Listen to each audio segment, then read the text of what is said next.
te souviens de la dernière fois où un gouvernement t'a dit la vérité sur une guerre? Moi non plus. Mais là, on vient de franchir un seuil que même les économistes les plus pessimistes n'avaient pas anticipé. Et ce seuil, il ne concerne pas seulement la politique. Il concerne directement ton portefeuille, tes économies, et la valeur de chaque euro ou dollar que tu possèdes en ce moment. Parce que quand l'information sur une guerre est contrôlée, verrouillée, filtrée, les marchés deviennent aveugles. Et un marché aveugle, c'est un marché qui panique. Toujours. Reste avec moi jusqu'à la fin de cette vidéo. Ce que je vais te montrer aujourd'hui va changer ta façon de lire les actualités économiques pour toujours. Commençons par un fait que peu de gens ont connecté correctement. Récemment, le Pentagone, le plus grand budget militaire du monde, plus de 850 milliards de dollars par an, a tenté de couper l'accès de la presse indépendante à ces opérations. Des journalistes chevronnés, certains avec 20 ou 30 ans d'expérience dans la couverture de la défense, se sont retrouvés bloqués, escortés, surveillés comme des suspects dans un bâtiment gouvernemental public. Tu vas me dire, ok, c'est de la politique, qu'est-ce que ça a à voir avec mon argent? Tout. Absolument tout. Voilà pourquoi. Quand les flux d'informations sur les conflits armés sont censurés ou manipulés, 3 choses se produisent immédiatement sur les marchés financiers mondiaux. Et ces 3 choses, elles affectent chaque personne qui a un compte bancaire, un investissement, ou même un simple salaire. Premier effet, l'incertitude géopolitique explose. Les marchés détestent l'incertitude. C'est leur plus grande allergie. Quand tu ne sais pas ce qui se passe réellement dans une zone de conflit, est-ce qu'une opération militaire s'est bien passée? Est-ce qu'un cessez-le-feu tient vraiment? Est-ce que des installations stratégiques ont été touchées? Les traders et les grandes institutions font une seule chose. Ils vendent les actifs risqués et achètent des valeurs refuges. Résultat concret pour toi?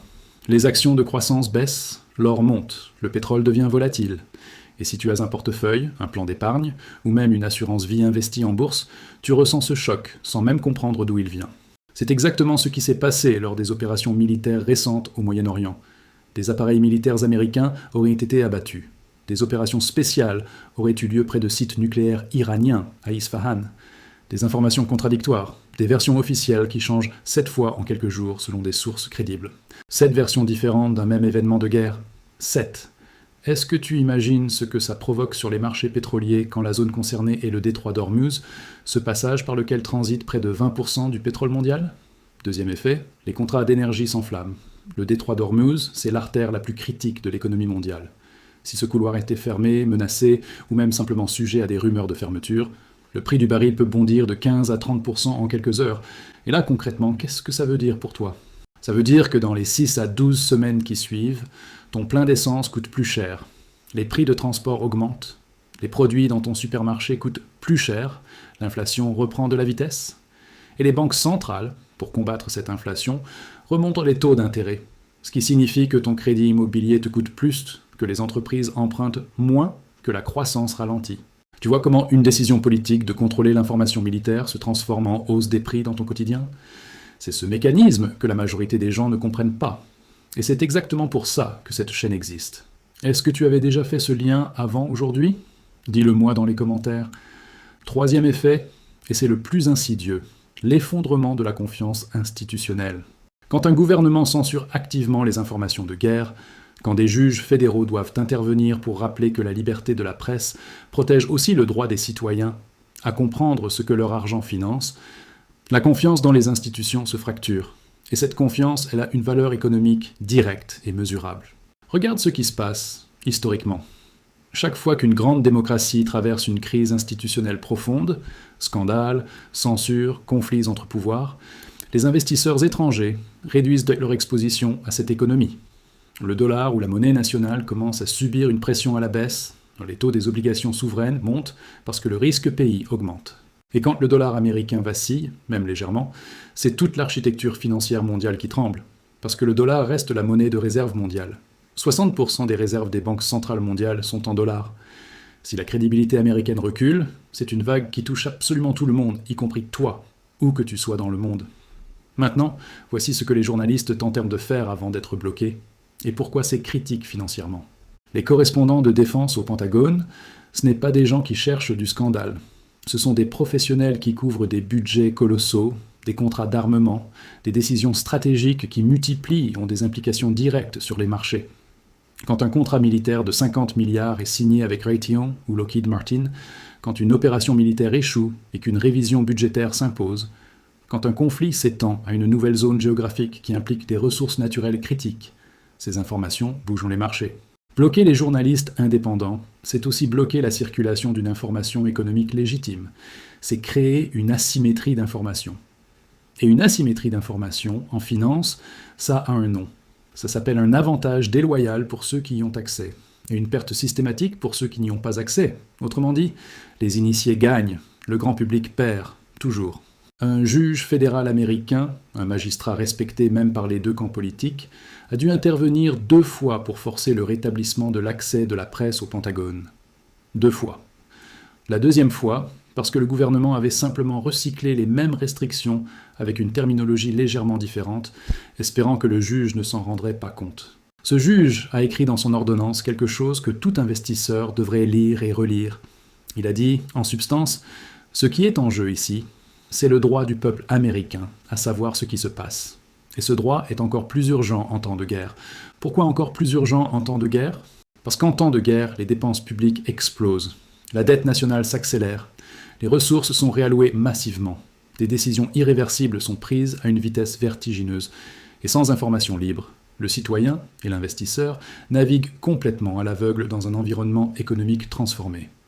Est-ce que tu réalises que chaque guerre récente a laissé une empreinte durable sur l'inflation, sur la dette, sur les taux ? Dis-moi dans les commentaires quelle guerre, selon toi, a eu l'impact économique le plus dévastateur sur ta vie personnelle. Parlons maintenant de ce que tu dois concrètement surveiller. Premier signal d'alarme, les divergences entre les déclarations officielles et les mouvements des marchés pétroliers. Si le gouvernement dit que tout va bien dans une zone de conflit, mais que le prix du baril grimpe discrètement de 8 à 10% sur la semaine, le marché te dit la vérité que le gouvernement cache. Apprends à lire ce signal. Deuxième signal, les flux vers l'or et les obligations d'État suisses ou japonaises.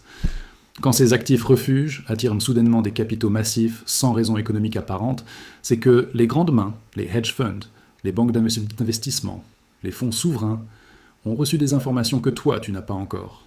Surveille ces mouvements comme un thermomètre de la peur institutionnelle.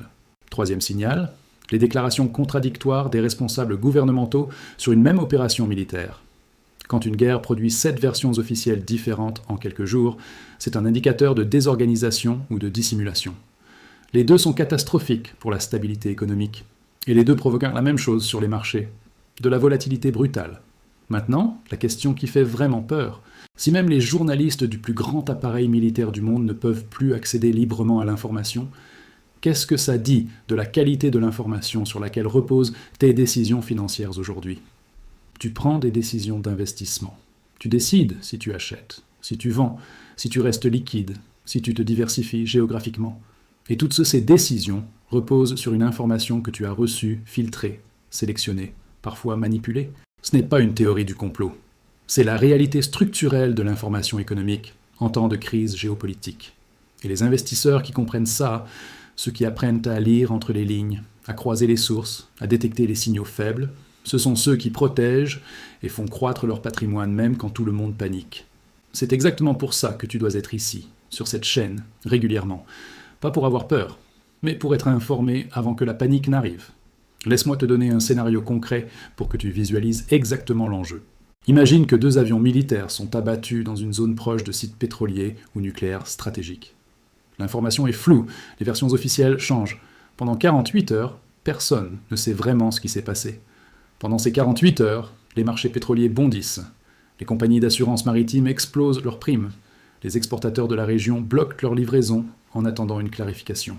Cette incertitude de 48 heures, juste 48 heures d'informations floues, peut coûter des milliards en pertes économiques directes et des dizaines de milliards en destruction de valeurs boursières.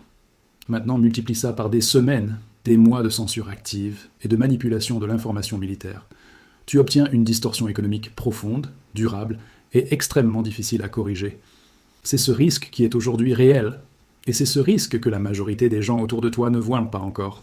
Ce que tu dois retenir de tout ça, la liberté de la presse n'est pas qu'un idéal démocratique abstrait, c'est un pilier de la stabilité économique. Quand elle est attaquée, les marchés deviennent opaques, les inégalités d'information s'aggravent, et ce sont toujours les plus petits investisseurs, les classes moyennes, les gens ordinaires qui perdent le prix de cette opacité.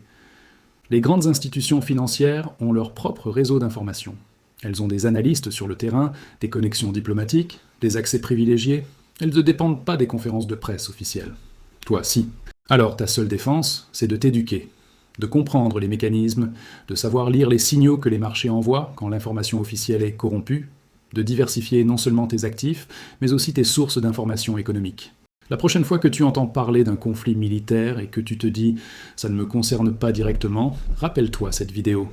Rappelle-toi le détroit d'Ormuz. Rappelle-toi les 7 versions contradictoires d'une même opération de guerre.